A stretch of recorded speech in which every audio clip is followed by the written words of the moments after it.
Hello, this is Miss Ballou again, and today we are going to read a short story. You should have your copy right there in front of you. You're going to need also a pencil and a piece of notebook paper to answer the questions at the end. All right, let's look at this short story. This is an introduction to the author.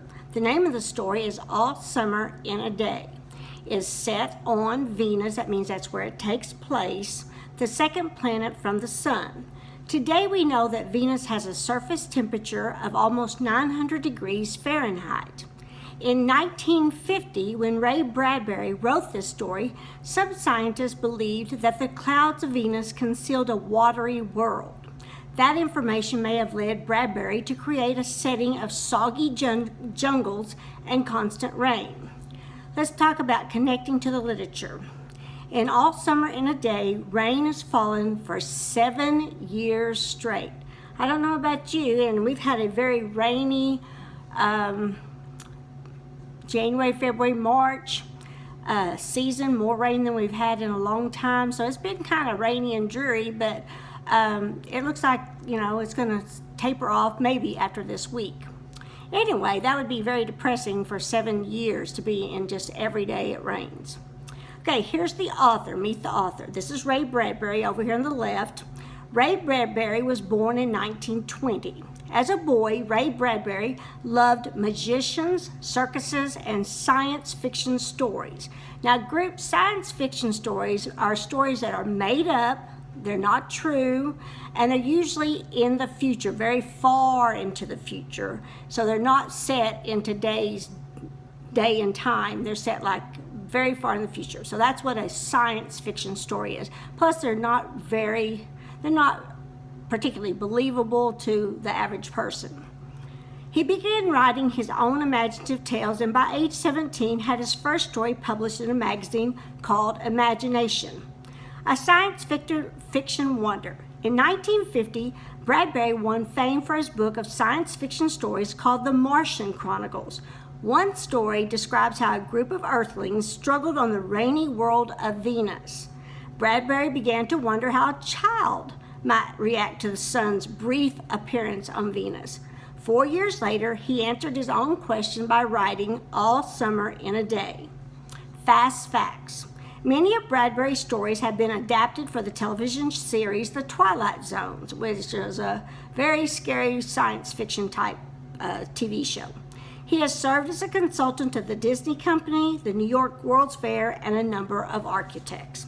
Okay, turn the page, or turn on the back, and here's where your story begins, All Summer in a Day by Ray Bradbury. And you'll notice this is a very dreary looking picture. It's gray and somebody's hands on the window, and you can see the rain just dripping down, and it's just very, very gray outside, very depressing. Okay, let's turn to page 93 and follow along. I want you to notice over here on the right side, there's going to be times when we're going to stop and you're going to have to go through and answer just little short things, and you'll answer them right here on the paper. Okay, so like critical viewing, it says, based on the emotion this image conveys, do you expect the story to be happy or sad? And so you'll just do it in a prediction. So I'll try to stop as we go through and give you a moment to add your answers. And if you don't know them, just wait until we finish the whole story, and then you can get with a partner or a friend or in a group setting, or I don't care, 4 or 5, and answer these questions together, because I don't want it to be difficult for you. I want you to enjoy the story. So don't worry about these things on the side. If you know what they are as we go along, then just jot down the answers, okay? If you don't, then leave it blank. Get with your partner or your group, and somebody can help you, or a coach can help you if they're listening to the story also. All right, let's begin. Ready? Ready. Now? Soon. Do the scientists really know? Will it happen today? Will it? Look, see for yourself. The children pressed to each other like so many roses, so many weeds intermixed, peering out for a look at the hidden sun. It rained. So based on the emotion this image conveys, do you expect this story to be a happy story or a sad story? So you'll write happy or sad. You're predicting what you think. And so there's really no wrong answer if you're just making an educated guess. It had been raining for 7 years, thousands upon thousands of days compounded and filled from one end to the other with rain, with the drum and gush of water, with the sweet crystal falling in showers, and the concussion of storms so heavy that they were tidal waves come over the islands. 1,000 forests had been crushed under the rain and grown up 1,000 times to be crushed again. And this was the way life was forever on the planet Venus. And this was the schoolroom of the children of the rocket men and women who had come to a raining world to set up civilization and live out their lives. It stopped raining. It's stopping. It's stopping. Yes, yes. Margot stood apart from them, from these children who could never remember a time when there wasn't rain and rain and rain. They were all 9 years old, and if there had been a day 7 years ago when the sun came out for an hour and showed its face to the stunned world, they could not recall, which means they couldn't remember. Sometimes at night she heard them stir in remembrance, and she knew they were dreaming and remembering gold or a yellow crayon or a coin large enough to buy the world with. She knew they thought they remembered a warmness like a blushing in the face, in the body, in the arms and legs and trembling hands. But then they always awoke to the tatting drum, the endless shaking down of clear bead necklaces upon the roof, the walk, the gardens, the forest, and their dreams were gone. All day yesterday they had read in class about the sun, about how like a limit it was and how hot, and they had written small stories or essays or poems about it. I think the sun is a flower that blooms for just an hour. Okay. Let's stop for a minute. Go ahead and answer your questions. Let's look at reading skill, author's purpose. List 3 details, that's 3 things, Bradbury provides to describe conditions on the Venus that he imagined. So describe 3 things that he talks about that appears on the planet Venus. Heavy vegetated jungles, that's one of them. And then just go ahead and answer that. 1, 2, and 3.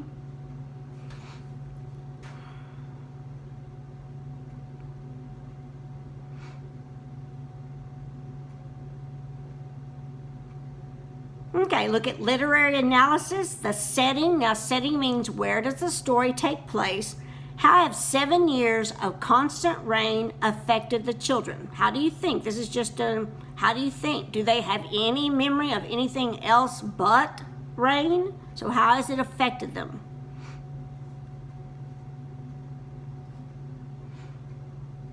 Answer that one right now while we're taking a pause.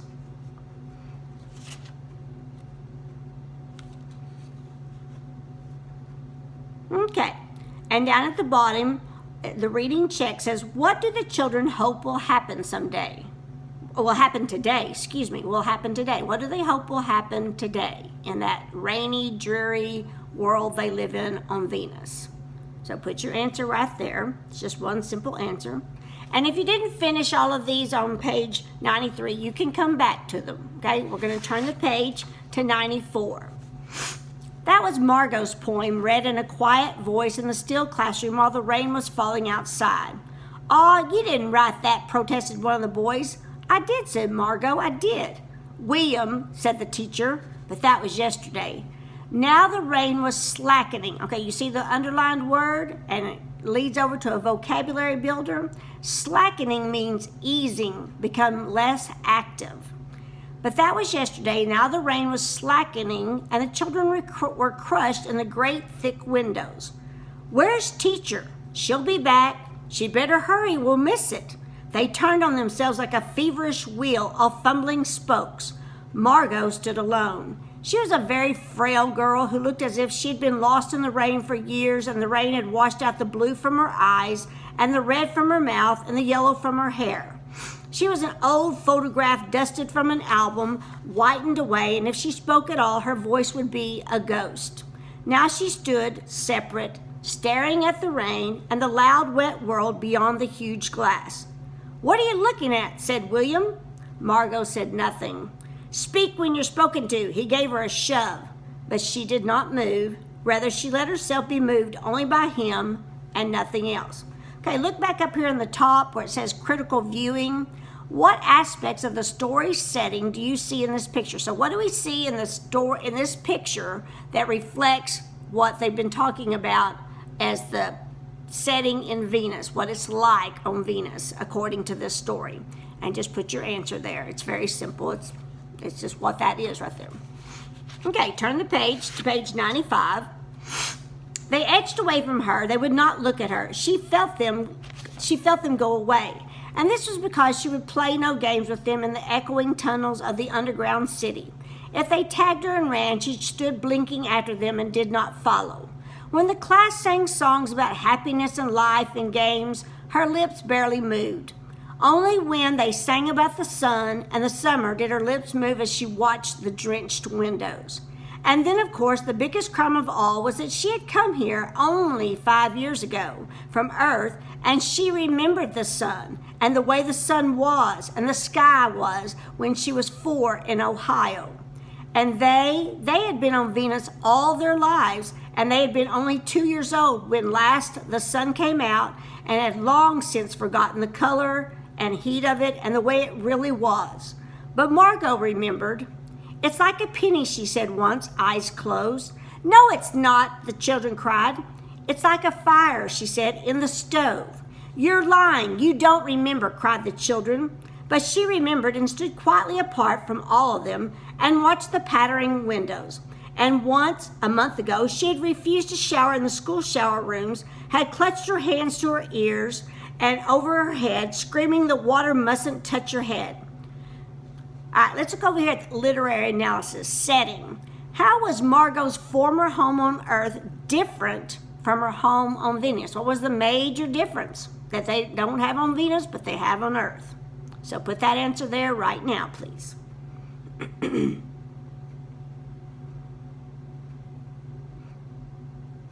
What is the difference between Margot and the other children? What's the difference?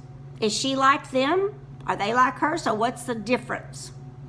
Put your answer there right now. And if you need help, ask a friend. If you're confused, ask somebody. Don't just get lost.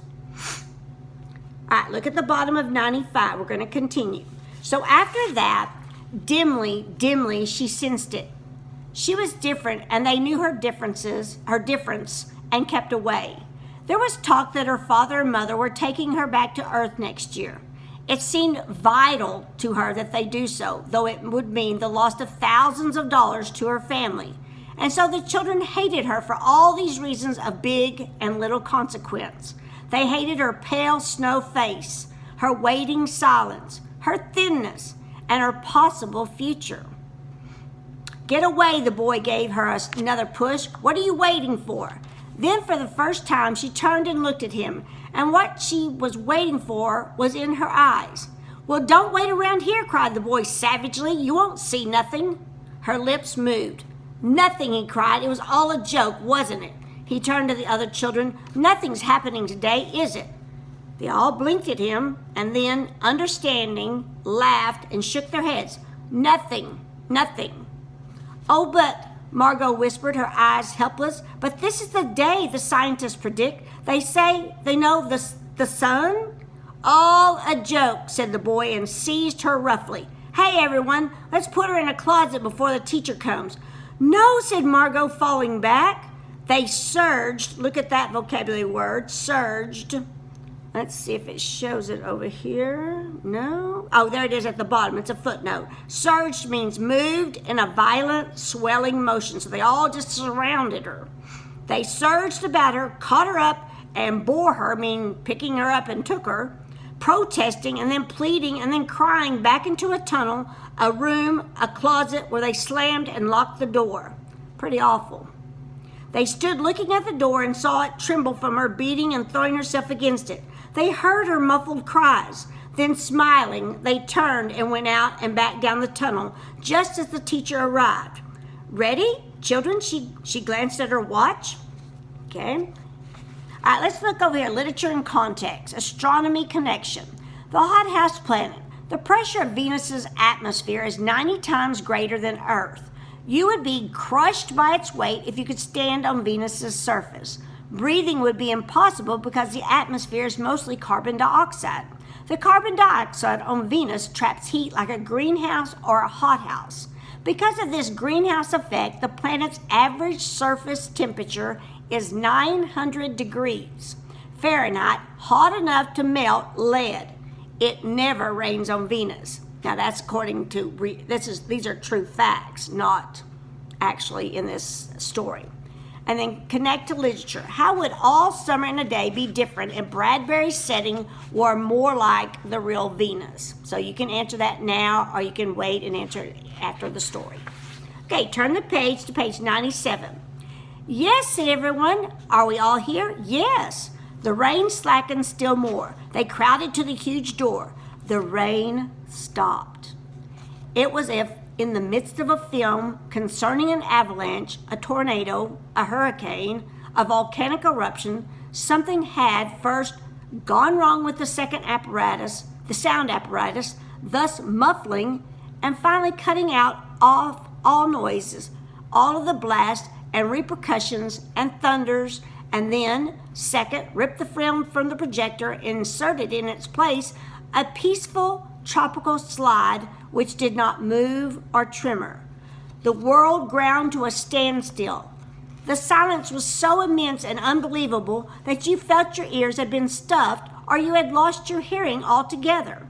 The children put their hands to their ears. They stood apart. The door slid back and the smell of the silent, waiting world came into them. The sun came out. It was the color of flaming bronze, and it was very large, and the sky around it was a blazing blue tile color, and the jungle burned with sunlight as the children, released from their spell, rushed out, yelling into the springtime.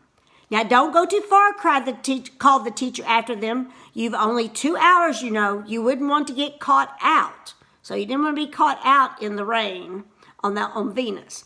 But they were running and turning their faces up to the sky and feeling the sun on their cheeks like a warm iron. They were taking off their jackets and letting the sun burn their arms. Oh, it's better than the sun lamps, isn't it? Much, much better. They stopped running and stood in the great jungle that covered Venus, that grew and never stopped growing, tumultuously, even as you watched it. It was a nest of octopi clustering up great arms of flesh-like weed, wavering, flowering in this brief spring. It was the color of rubber and ash, this jungle from the many years without sun. It was the color of stones and white cheeses and ink, and it was the color of the moon. The children lay out, laughing on the jungle mattress, and heard it sigh and squeak under them, resilient and alive. Let's look at the vocabulary word. Tumultuous means noisily and violently, and resilient means springing back into shape. All right, let's continue on. At the bottom of 97, and let's turn the page, they ran among the trees, they slipped and fell, they pushed each other, they played hide and seek and tag, but most of all, they squinted at the sun until the tears ran down their faces. They put their hands up to that yellowness and that amazing blueness, and they breathed of the fresh air, and listened to the silence, which suspended them in a blessed sea of no sound and no motion. They looked at everything and savored everything, meaning they enjoyed and took in everything. Then wildly, like animals escaped from their caves, they ran and ran in shouting circles. They ran for an hour and did not stop running. And then, in the midst of their running, one of the girls wailed, meaning cried out. Everyone stopped. The girl, standing in the open, held out her hand. Oh, look, she said, trembling. They came slowly to look at her open palm. In the center of it, cupped and huge, was a single raindrop. She began to cry, looking at it. All right, let's look over here to critical viewing. Do you think this picture illustrates emotions that the children felt while playing outside? Why or why not? You can come back and answer that in a few minutes. Okay, turn to 99, the last page.